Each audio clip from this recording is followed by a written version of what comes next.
सहना ववतु सहनो भुनक्तु सह वीर्यं करवावहै तेजस्विनावधीतमस्तु मा विद्विषावहै।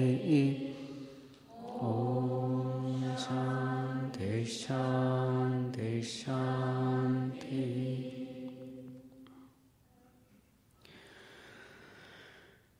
अनन्तरूपा अनन्तनामा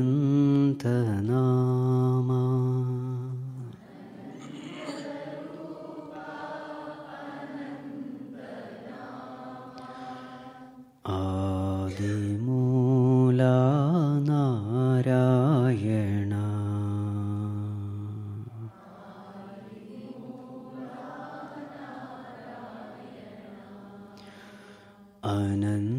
अनन्तरूपा अनन्तनामा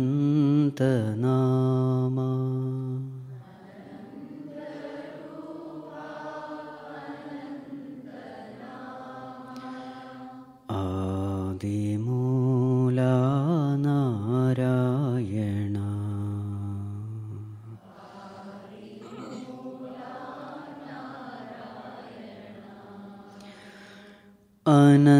अनन्तशयना हे जगन्नाथ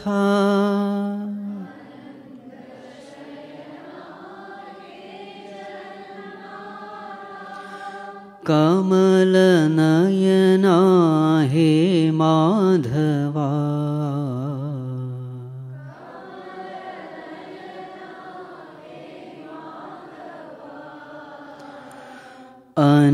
अनन्तशयना हे जगन्नाथ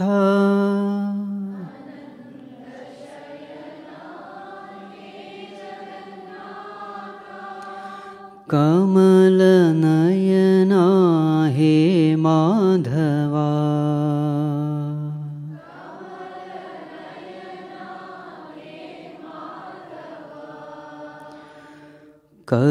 करुणासागर कालिङ्गनर्तन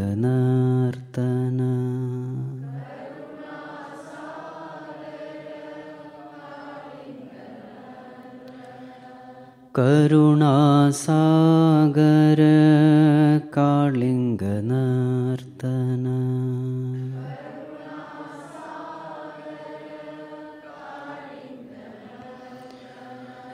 हे दया सिन्धु कृष्णा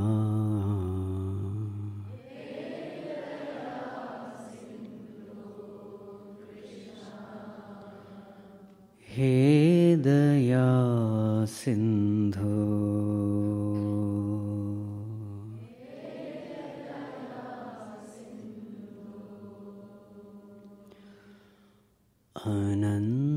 अनन्तरूपा अनन्तनामा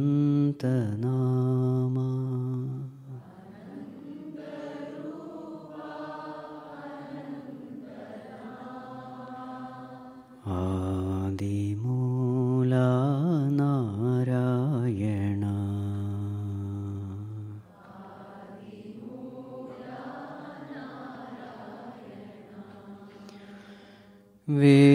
विश्वरूपा विश्वाधारा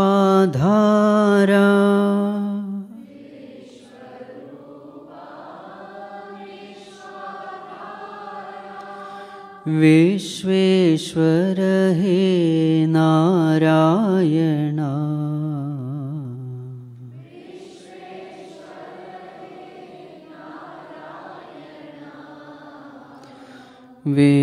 विश्वरूपा विश्वाधारा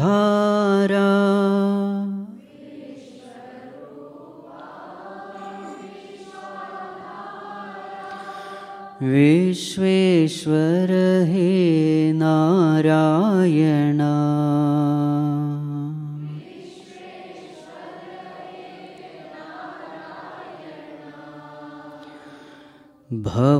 भवभयहरणा दीनोद्धरणा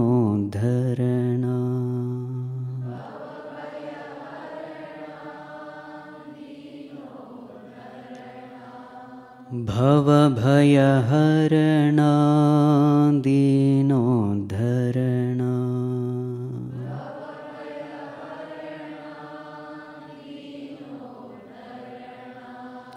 हे कृपा सिंधु कृष्णा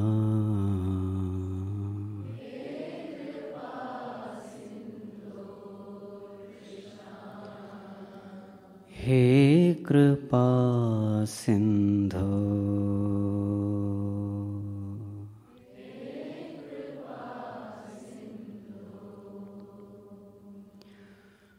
अनंत रूपा अनंत नामा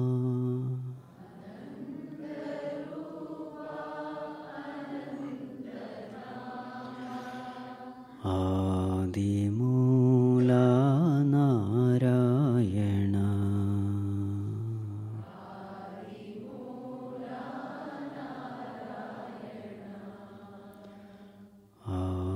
आदिमूला नारायण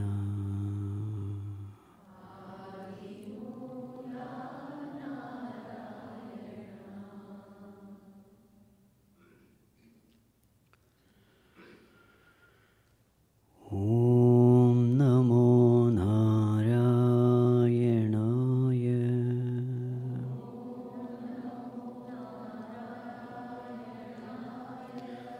ॐ नमो नारायणाय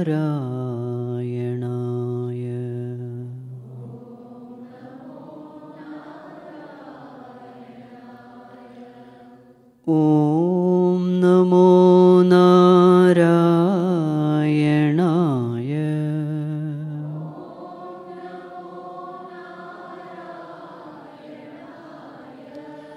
ॐ नमो नारायणाय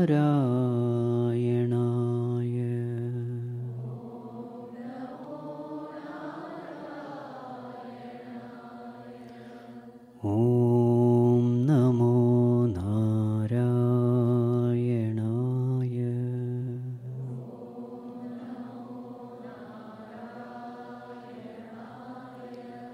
ॐ नमो नारायणाय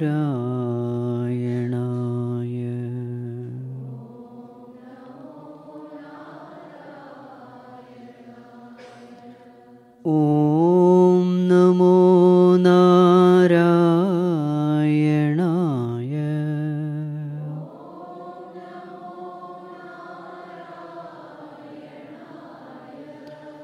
ॐ नमो नारायणाय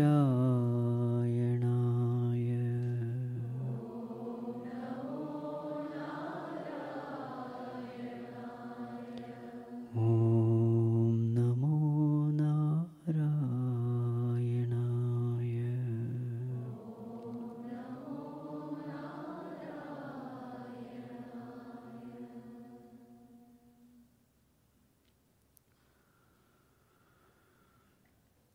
ॐ यं ब्रह्मा वरुणेन्द्ररुद्रमरुतः स्तन्वन्ति दिव्यैस्तवैः वेदैः साङ्गपदक्रमोपनिषदैः गायन्ति यं सामगाः ध्यानावस्थिततद्गतेन मनसा पश्यन्ति यं योगिनः यस्यान्तं न विदुःसुरासुरगणा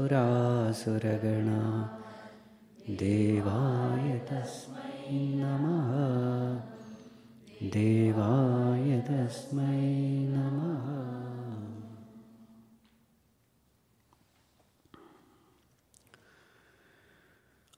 Our next topic is all about decision making.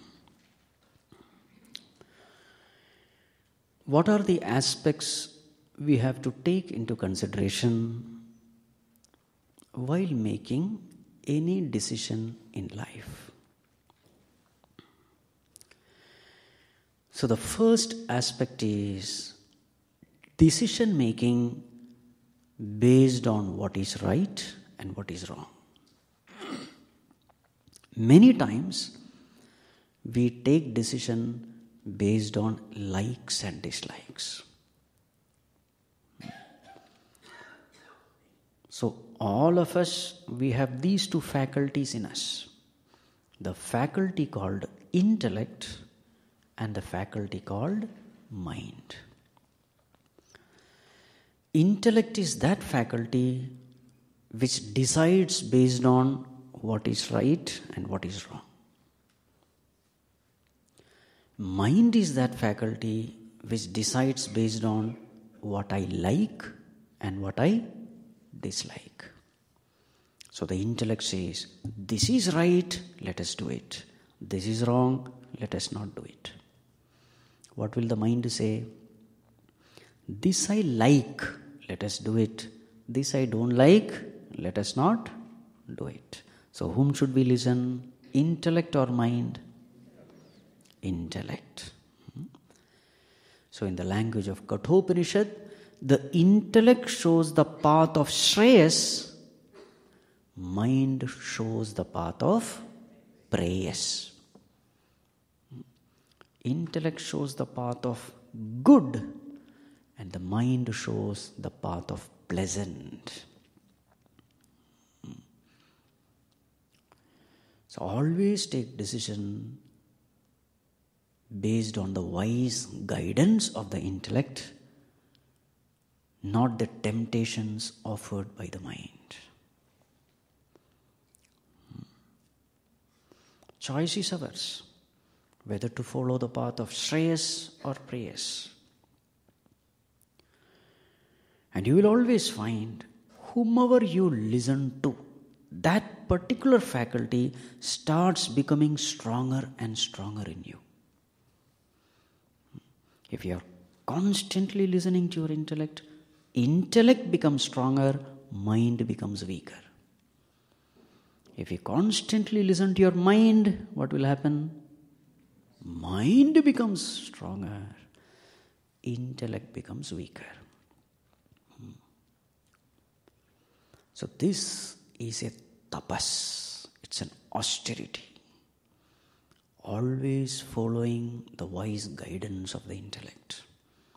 So what happens when we constantly listen to our mind? Mind becomes stronger, and a time comes when the mind becomes a monstrous master. When mind becomes our master, it becomes a monster. Okay. It will force us to do everything wrong. Atmaiva hyatmano bandhuhu, atmaiva ripuratmanaha. My own mind, when it is disciplined, it is the best servant. When the mind is disciplined and obedient, it is the best servant. It is the best friend. Bandhu means friend. But when that mind becomes a master, then it becomes our worst enemy. So what happens when you constantly do what you like? The intellect is like a light. It guides us which path to take, which not to take, what is right, what is wrong. That light of the intellect starts becoming dimmer and dimmer. It is no more able to show us the right path when we constantly listen to our mind. And a time comes when this intellect starts finding arguments to support the vicious desires of the mind. You start arguing in favor of the mind. That's the most dangerous thing. Intellect is paralyzed. It has no more the freedom to think. And then it starts justifying the wrong desires of the mind. It's a very dangerous state. Right. So whenever this desires, whenever the decision-making situation comes, always we should ask this. am I deciding this? Is it because I like it? Or am I deciding this because it is right? So we have 4 combinations. Something is right and I love doing it. Any problem? No problem. Something is wrong and I dislike doing it. Any problem? Something is right and I don't like doing it. Any problem? Full of problem. That is the time when there is struggle. There is an internal struggle. There is a Kurukshetra war between the Pandavas and the Kauravas. The heart becomes a battleground. So every heart is a Dharma Kshetra. Right. When something is right and I don't like doing it, when something is wrong and I love doing it, again the struggle comes. It's a fight, it's a struggle. So what should be our effort? Always to support the intellect and win over this temptation. There is a struggle, no doubt. There is a pain, no doubt. But with every pain comes the gain. You slowly start winning over your lower nature. This is the greatest tapas. It's an austerity. It's a struggle. Just like gold has to go through the hottest furnace to come out pure. In the same way,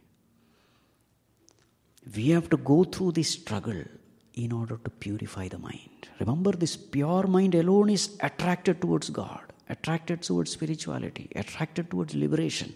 Not every mind is attracted. So in this struggle, the mind becomes pure. And such a pure mind guides you through the path towards liberation. Not every mind will guide us right. Okay, so this struggle is unavoidable. Everyone has to go through this struggle. So when we listen to this mind, taking decision based on likes and dislikes, the intellect becomes weaker and weaker, dimmer and dimmer, unable to guide us. Then we are completely ruled by our likes and dislikes. What happens to such a person? Such a person ruins his life. Chain smokers, drunkards, drug addicts, all these criminal elements in the society. They are all the examples of this. On the other hand, when we constantly listen to our intellect, not paying attention to the mind, what happens? Intellect becomes stronger and stronger. And that strong intellect becomes brighter and brighter. And such a bright intellect is very clearly able to show us the path between what is right, what is wrong, what is dharma, what is adharma. Even the subtle matters also, you are able to clearly see what is right and what is wrong. It's like a powerful torchlight guiding us through the path of goodness and righteousness. And slowly a time comes when you constantly listen to your intellect, a time comes when the intellect and mind becomes one. What does it mean? Intellect and mind becoming one means whatever is right, I love doing it. There is no more struggle. Spontaneously, effortlessly, naturally, I love walking the path of dharma. And whatever is adharma, I hate it. The mind fully, readily follows the path shown by the intellect. Such a personality is called integrated personality. So this integration between the mind and the intellect, this is called as personality integration. To the extent a person is integrated within, to that extent, you will find that the person just, whatever he decides, he is successful in that. Whatever goal he chooses, he is successful. Because our greatest obstacle is our own mind. That mind is no more an obstacle. It becomes our best friend. For that person, nothing is impossible to attain. Right? So, while making decisions, how should we make decision? Always follow the path shown by the intellect. Now, sometimes people say, Swamiji, what about this heart? It is said that always follow your heart. That is the usage. So in this context, we have to say, heart means mind plus intellect. In such a context, this is what we have to understand. That which is right and that which you love doing. Yes, follow your heart. There it doesn't mean follow your mind. No. Follow your heart doesn't mean follow your mind. Intellect should also be there. Then you can follow. There is no problem.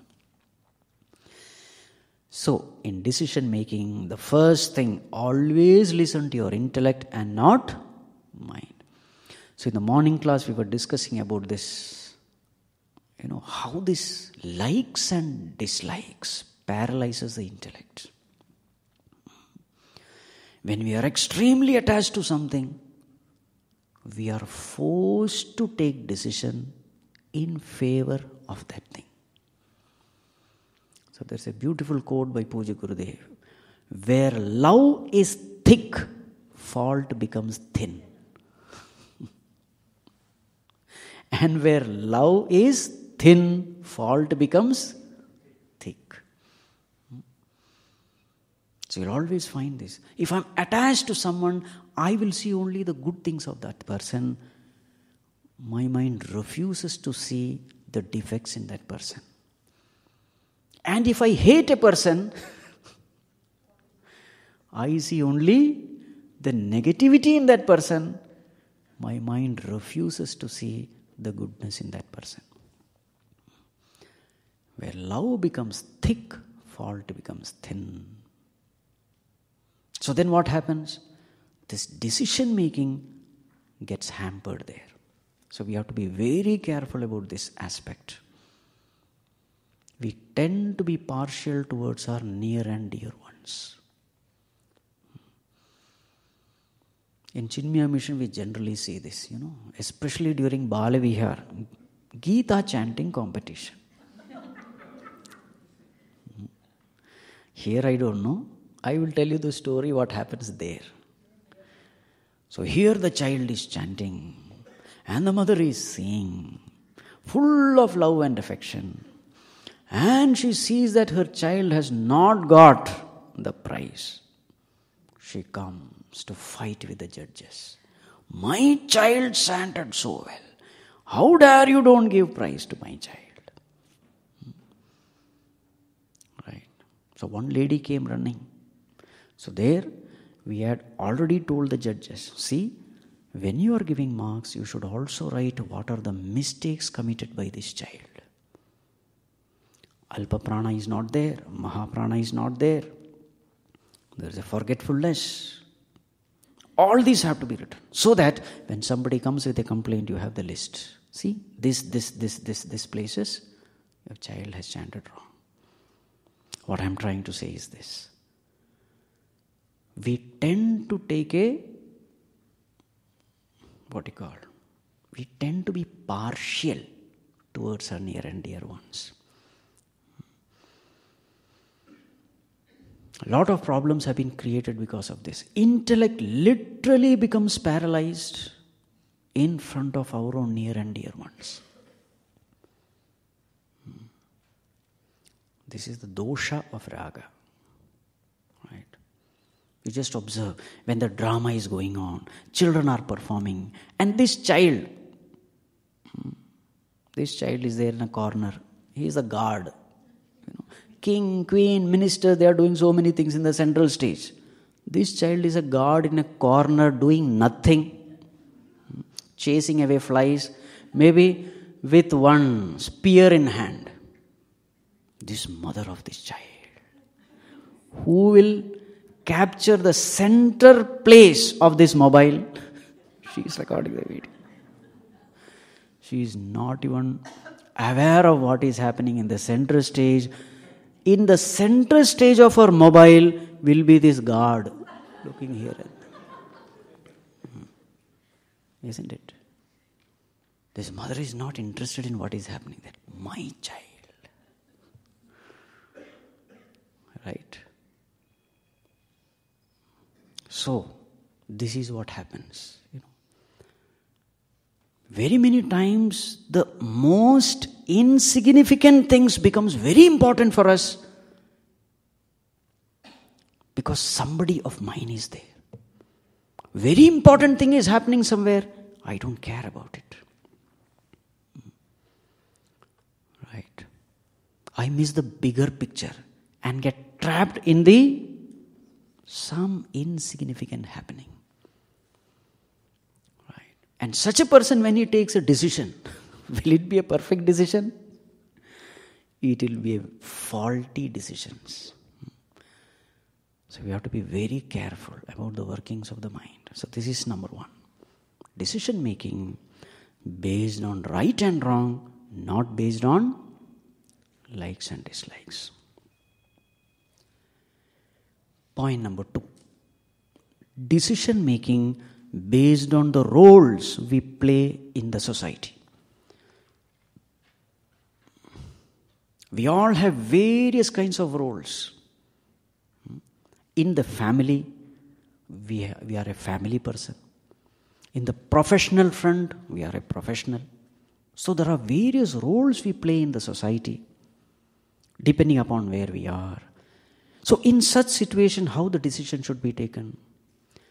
Decision should always be taken in favor of the higher role.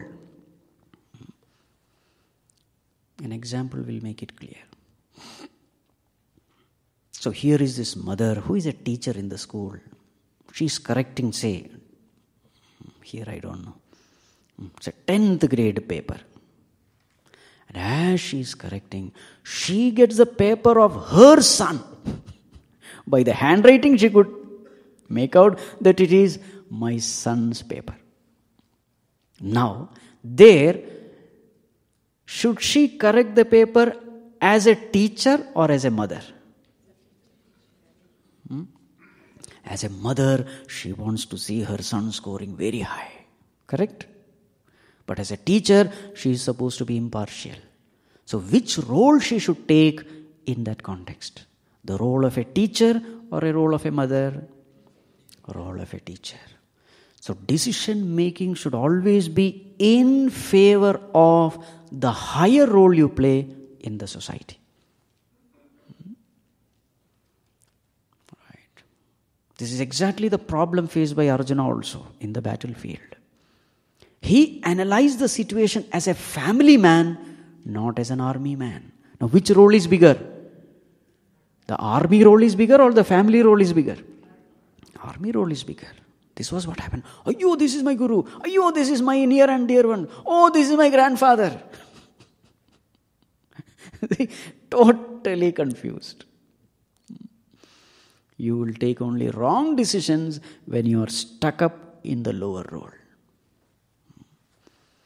Intellect will get paralyzed. Arjuna collapses on the chariot. Dharma sammudha chetaha, he says. Karpanya doshopa hatasvabhavaha. Bhagavan, I am not able to bring out any of my abilities and talents now. That's what he says. Right. Suppose there is a person who is the only son for his father and mother, and he is in the army, and there is a war. Should he stay back taking care of his father and mother, or should he go to the border fighting the war? Suppose he says, no, I am the only son, no. Who else will take care of my father and mother if I am gone? So therefore I will stay back. Will it be a right decision? No. So always decision should be taken keeping in mind my higher role. Many times people get,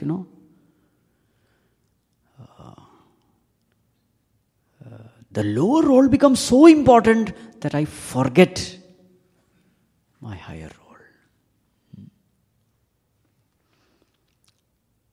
Right. A judge, his own son has come as a criminal. So what should he say? To err is human, to forgive is divine. Then he'll be a devil quoting the scriptures, isn't it? We have all arguments in our scriptures, for and anti, for and against. So it will be wrong. He should be there as a judge, not as a father. Right. So this is the second one, decision making based on the role we play. Point number 3, decision making based on the beneficiary. Who is going to get benefited? So our decision should be always keeping in mind the welfare of the samashti, the totality, not the welfare of the individuality. The question to be asked is not what I am going to get, how the totality is going to get benefited. Totality means samashti. Individual means vyashti. The question should be not what I am going to get, how the totality is going to get benefited. Decision should always be in favor of the welfare of the totality, not the welfare of the individuality. In fact, in the welfare of the totality alone lies the welfare of the individual. It is always like this. Right. You will always find that in this body, when you see, every organ is functioning in its own field, but the functioning is for the welfare of the whole body. You will always find this. This bhava is called yajna bhava in Bhagavad Gita. Yajna bhava, the spirit of sacrifice. May I sacrifice the individual for the welfare of the total. This spirit is called yajna bhava. Yajna means sacrifice. Offering oneself for the welfare of the totality. Decision should be always made keeping this in mind. Welfare of the totality. You see the body? Suppose a stone comes straight into your head. What will the hands do? It will immediately cover, isn't it? So there is a self-sacrifice there. The hands are sacrificing itself to keep the head safe. Why? Because without head we cannot live, without hands we can live. You don't think all this and keep the body is designed that way. Body is designed that way. You see, the lower is sacrificed to protect the higher. Isn't it? In sports also you see this. Every team member should have team spirit. What is team spirit? I am not bothered about my awards and rewards. I should be bothered about the victory of the team. For the team, I must sacrifice myself. This is called as team spirit. I must cooperate with others. I must not let my ego come into its picture and spoil the whole thing. I am not important. Team is important. This is called as yajna spirit. So in football, I get an opportunity to score the goal, but there is a goalkeeper in front. But my colleague, my teammate is in a better position to score the goal. What should I do? I should pass the ball. Isn't it? Tomorrow in the newspaper, my name will not be there. My sacrifice also will not be there. His name will be there. Correct? His individual score will improve. But if team is important for me, I should be able to readily do this sacrifice. Many times what happens in the team, in any sport, individual players are excellent, but there is no team spirit. What happens to that team? Individuals are great players, but the team loses. The other team, individuals are not great, but they have this team spirit. Such a team wins. Many times this has happened. So whether it is an organization, whether it is a family, whether it is a nation, whether it is a community, wherever you go, the spirit should be this. What is good for the total, I will do. Not what is good for me. An engineer taking bribe while building the bridge, what is he doing? He only thinks, what will I get? I don't care about the samashti. People, let them suffer. Most important thing is, what am I going to get? So then what happens? Poor quality bridges are built. Poor quality buildings. Every field, that bribe, what do you call that all, corruption is nothing but individual is given more importance than the total. So while taking decision, this has to be asked. This question has to be asked. Am I taking decision because I am selfish? Or am I taking decision in favor of the totality? Right.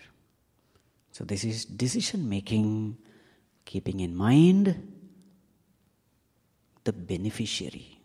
Who is the one who is going to benefit? Right. How many over? 3. Next one. Decision making based on one's swadharma. Swadharma. Actually, swadharma has no translation in English. Okay. Swadharma means my nature, my inclination. You see these animals, everyone acts based on their swadharma.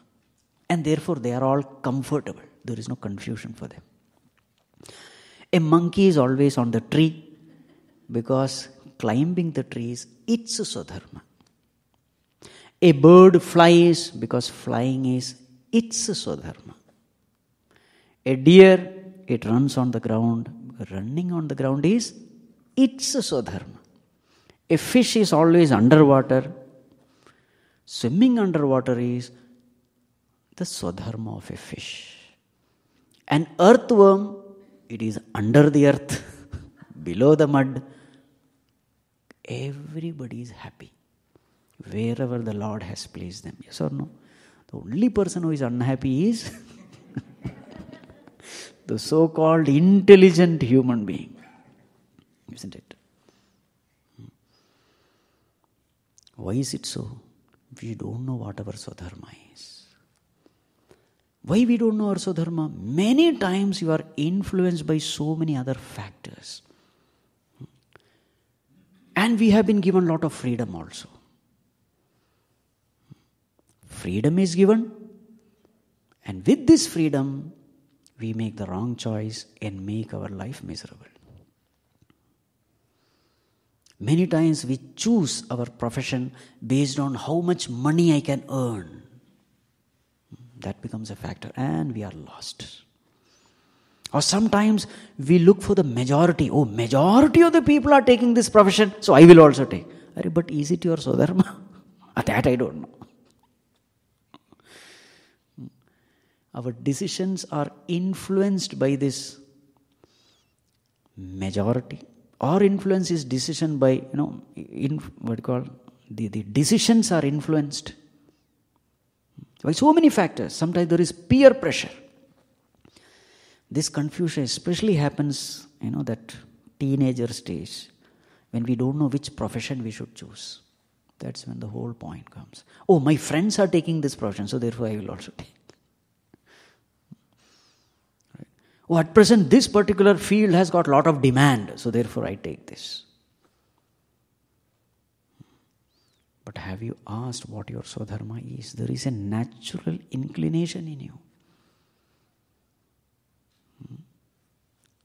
Always listen to that subtle voice.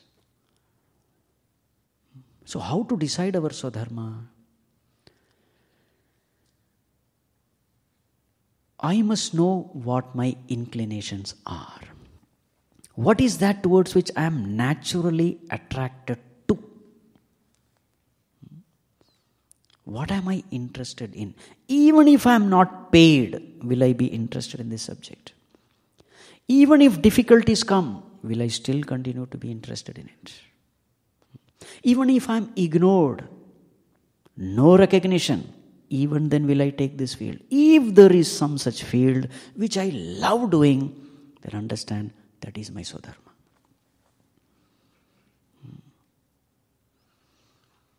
You will always find that when you are doing according to your Swadharma, there is a sense of fulfillment.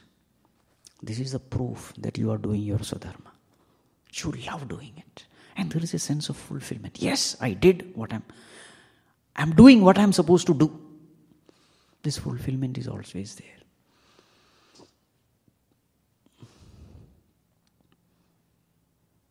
And the spiritual aspect, Bhagavan says, Swadharme nidhanam shreyaha paradharmo bhayavaha.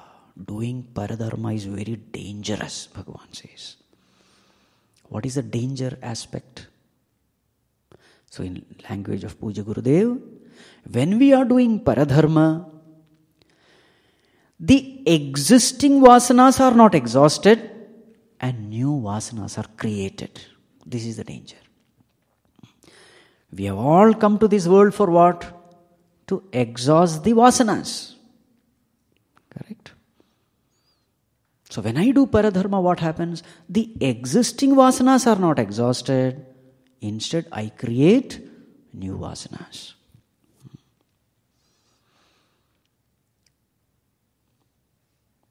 Many times parents also force their children to do this, I could not become a doctor in my life.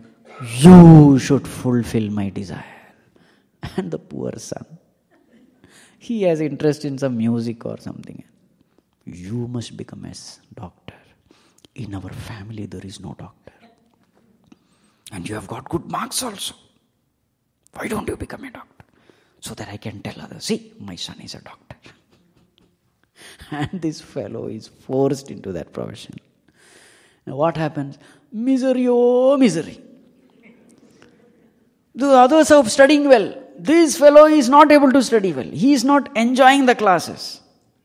And finally, even if somehow he passes, what is the profession he will get? Doctor profession. Is he liking it? No. So not only that 5-6 years, I don't know how many years, medical thing. Study, miserable. After becoming a doctor also, misery. Lifelong misery. Right. So while decision making, especially about this profession, etc., first question I should ask is, am I really enjoying it? Is it according to my liking?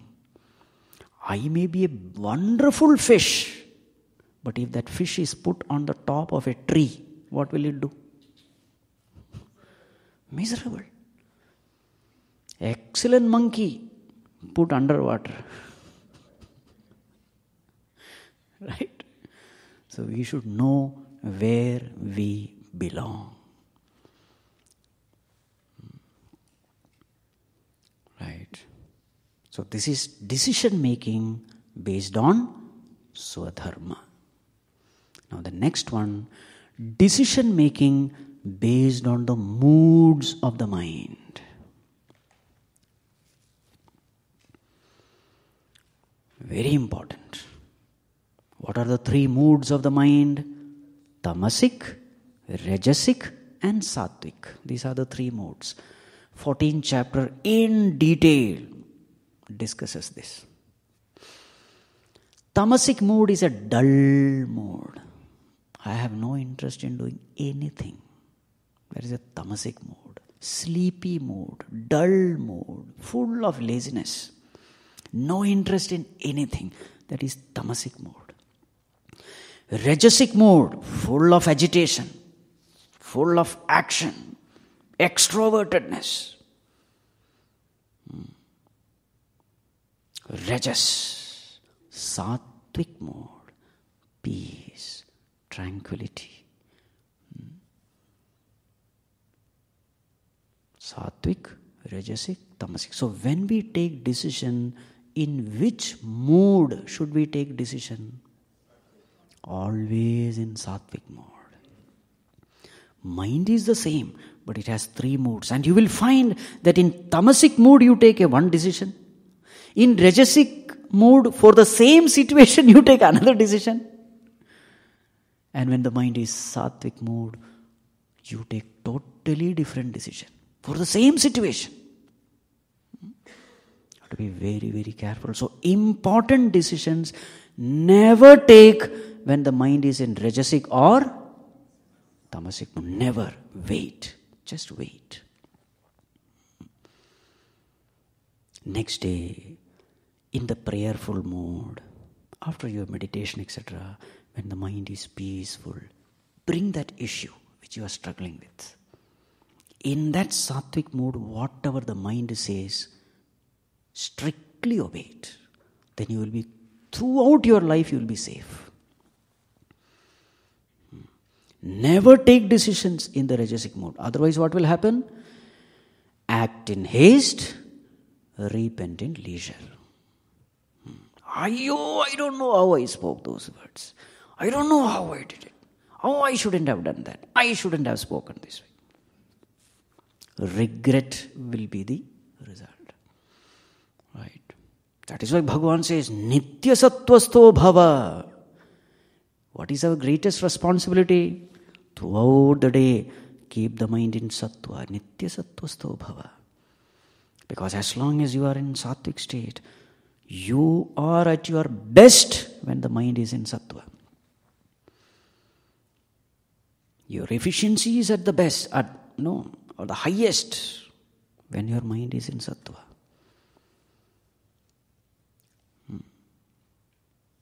So always take decisions when the mind is Sattvic. How to ensure that the mind is Sattvic?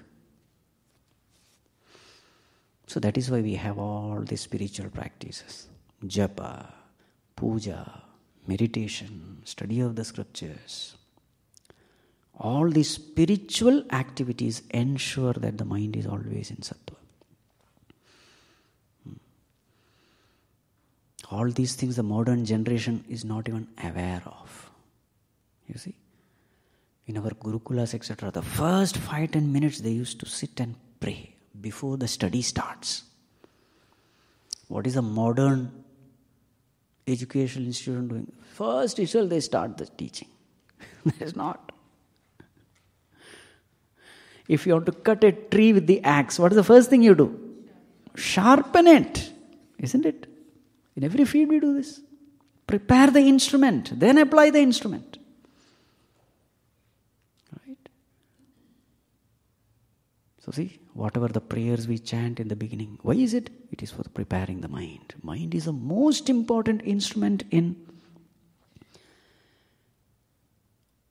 knowledge transaction. A mind which is pure, peaceful, full of faith, devotion, etc. Such a mind absorbs knowledge like a dry sponge absorbing water. So the first step is preparation of the mind, then application of the mind. Isn't it? So decision making, keeping in mind the moods of the mind. Always take decisions when the mind is in Sattvic mode. How many over? 5. Next one. Decision making, listening to the voice of conscience. Listening to the voice of conscience. If a particular decision is disturbing your mind, creating a guilt feeling, know for sure that it is a wrong decision. Guilt. If there is a conscience prick,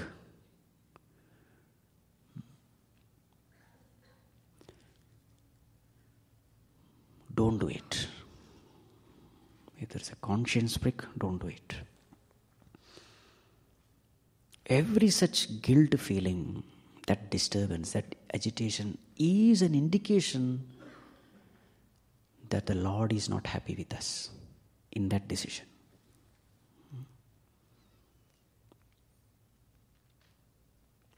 Every disturbance of the mind is an indication from the Lord that somewhere our thought, word or deed is not aligned with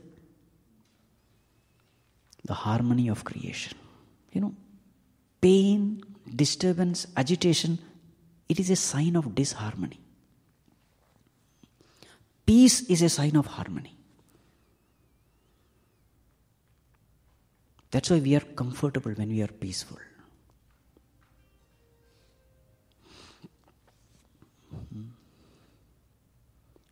So whenever there is a guilt, there is a conscience prick, understand our decision is wrong. How it is wrong you have to think over, but it is wrong.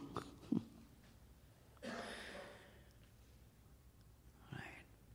Silently, every one of us, we are guided by God. Majority of us, we ignore this voice. Very rare few, they listen to this voice and bless their life. Why is it that we tend to ignore this voice? We tend to ignore because all our attention is outside. When your attention is outside, you don't listen what is being told inside. So that is where meditation helps. You're training to look within. And as you keep on looking within, slowly you develop an ability to listen to this voice within. And whose voice is it? The voice of the Lord, your Creator. Every moment our Creator is guiding us along the path of Shreyas, along the path what is good for us, ultimately good for us. Every moment this guidance is there, every moment. It is said the Lord loves each of us as though we are His only child.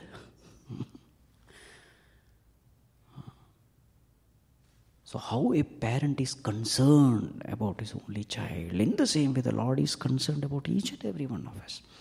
And the expression of this concern is constant guidance. Loving guidance. Every moment this guidance is there. You have to go on listening to this guidance and correct ourselves. The mind will again and again take us away from the path of truth. Correct. So now and then we should go into solitude and look within. What is happening inside? So when decisions are taken in line with this voice of conscience, you will never regret in your life. It's a guarantee we can tell you. We should become obedient children of God. And everything is fine.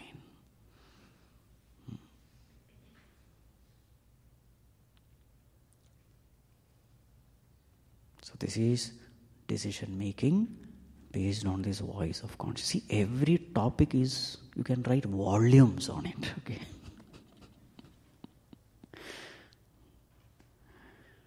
How many over? 6? Okay. The last one. Decision making when you are totally confused. You don't know what to decide. So at that time what to do? कार्पण्यदोषोपहतः स्वभावः पृच्छामि त्वां धर्मसम्मूढचेताः यच्छ्रेयस्यात् निश्चितं ब्रूहि तन्मे शिष्यस्तेऽहं शाधिमां त्वां प्रपन्नम्. This is what Arjuna did. You know, Arjuna did everything opposite of whatever we have discussed. His choice was, he decided based on likes and dislikes and not based on right and wrong. First one. He did not want to fight his near and dear ones. You see, So his decision was based on likes and dislikes. Number 2, based on role. He chose to act based on as a family man and not as an army man. See the mistake. Third one, for the welfare of the totality.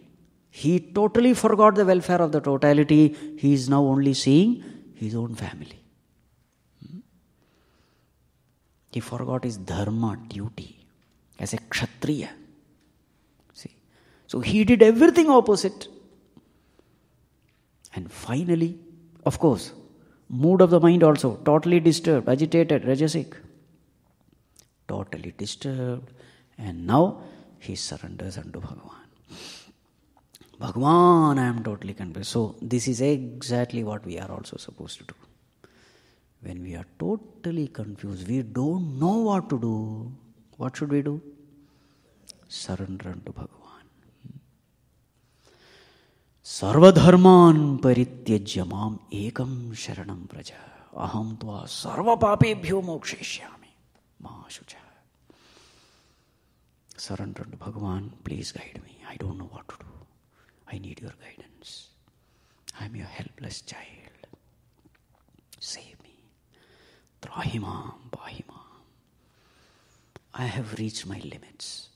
I can't go further. You have to carry me. And something mysterious will happen. What will happen? I don't know. But something will happen. And suddenly you will find a path. And from within he will inspire. Walk this path. Just listen to it. To that intuitive guidance which comes from within. In that surrender, what happens is the ego completely steps aside from your heart, and once the ego has stepped aside, the Lord takes over. Just like Krishna becomes the chariot and takes the chariot of Arjuna, in the same way Bhagavan becomes your charioteer. And then he inspires from within. Listen to that voice and keep moving ahead.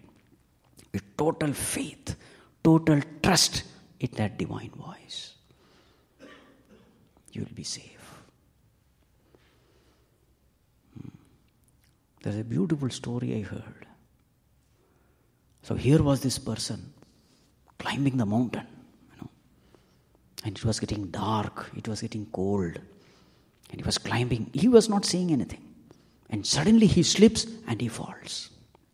And he is falling from top. He is not seeing anything, but he knows he is falling.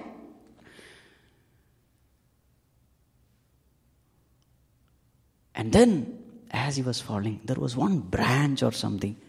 His shirt gets stuck there. Now he is hanging. Now it is quite cold. He started, "Oh Lord, save me." And then suddenly he hears a voice. "Drop!" Actually, he was hanging. He was holding on to the branch. Okay, he was holding on to the branch. So the instruction was, "Leave your hand, drop." Oh, he started thinking, "Drop?" Somehow I have got this branch. The voice said, "Drop." He kept on holding it. And the next day, what they found was, this fellow was holding and the ground was just 1 foot below. And he was there, frozen to death.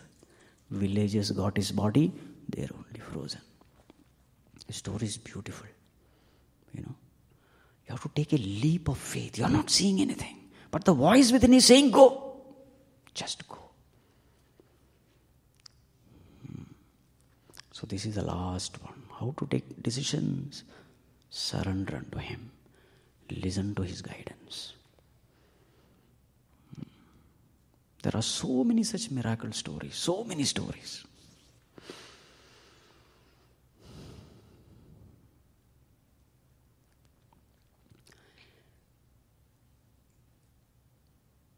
So, we have exhausted all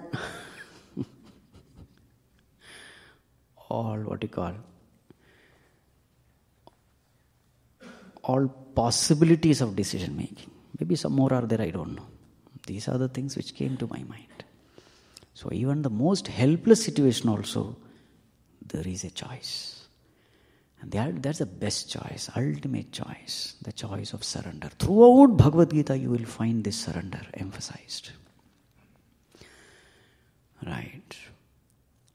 Of course, there is one more option also. Suppose you say, Swamiji, praying to God and all, mere bas ki baat nahi. Then go to some saintly person, some evolved, mature person. Pour out your problems. And whatever that person says, just do it. This option is also there. And mysteriously, through that divine person, you will be guided. Yes. This option is also there. Right. So I sincerely invoke the grace of the Lord, the blessings of the Guru Parampara. May you take right decisions in life and evolve in spirituality. Jaya Jaya Rama Janaki Rama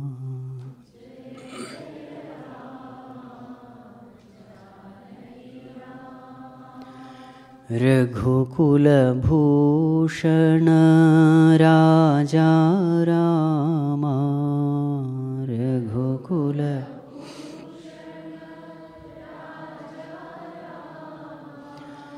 Jaya Jaya Rama Janaki Rama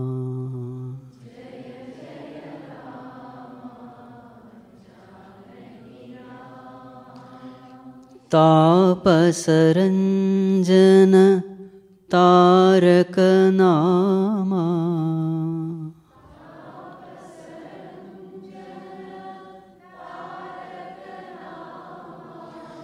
Danava Bhanjana Kodanda Rama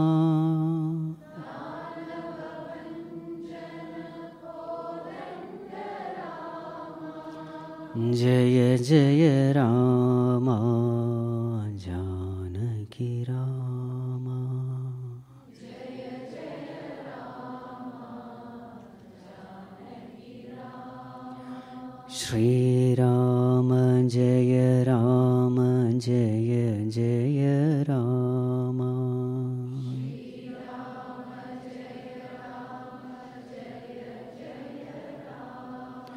Shri Rama Jaya Rama Jaya Jaya Rama Shri Rama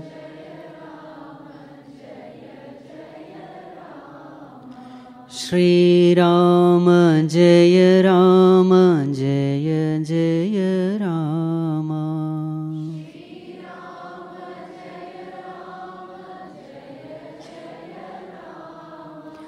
Janaki Rama Shri Raghurama Shri Rama Jaya Rama Jaya Jaya Rama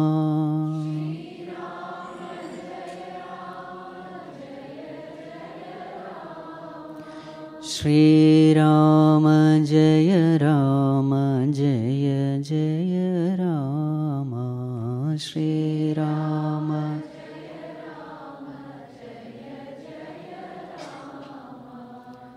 Jaya Jaya Rama Janaki Rama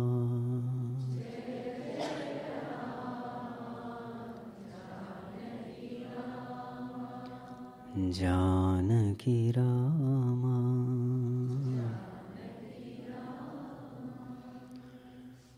Om Sarve Bhavantu Sukhinah Sarve Santu Niramayah Sarve Bhadrani Pashyantu Akasyid Dukkha Bhag Bhavet Asato Ma Sadgamaya Tamaso Ma Jyotirgamaya Mrityorma Amritam Gamaya Om Shanti Shanti Shanti Hari Om. Shri Gurubhyo Namaha.